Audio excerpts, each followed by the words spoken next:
Nandor, you had some fairly harsh words for the people we've just seen in your valedictory speech. Yes. We've had some harsh words for journalists in general tonight.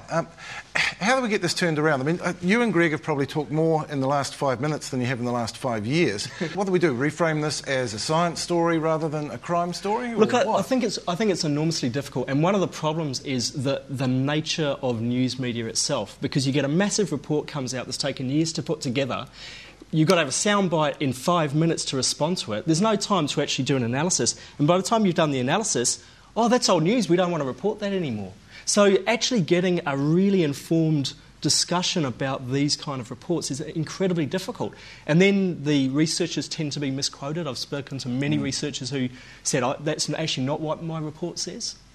So, I think that one of the issues is the underfunding of frontline journalistic staff. I think lack of scientific knowledge among journalistic staff, so they don't know how to do a basic analysis of a study.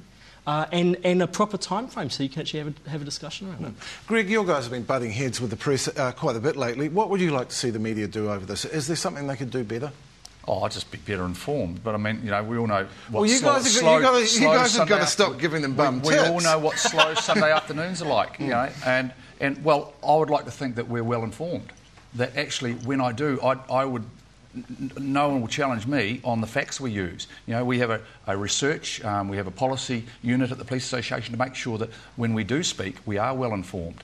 Okay, whether we may be informed and we may comment within the context of policing, and methamphetamine was a very good example of that, because when and I don't think anyone envies you having to police that environment. Well, when we either. started commenting on that, very interestingly, it was all our information was coming from frontline police who couldn't find another outlet. No one else seemed to care, and it was only time that anyone took serious notice of it was when it was in the media.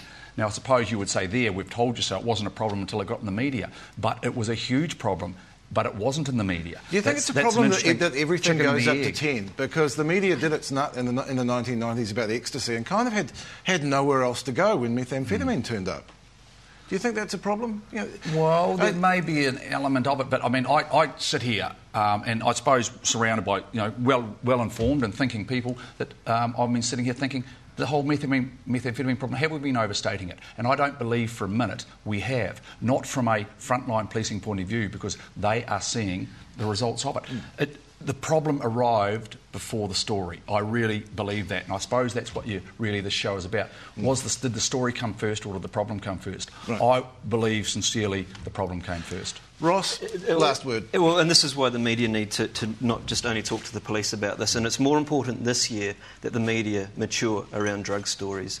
Later this year, we're reviewing our 32-year-old Misuse of Drugs Act, and this country can't afford to have lowbrow... At the same time as the UN is actually having a big look as well. At the same time, the international community is having this. We can't afford to have useless conversations about drugs. We need to be looking at... This is a serious issue, and the media play a key role in communicating clearly about these things. And at the moment, this reefer madness is getting us nowhere.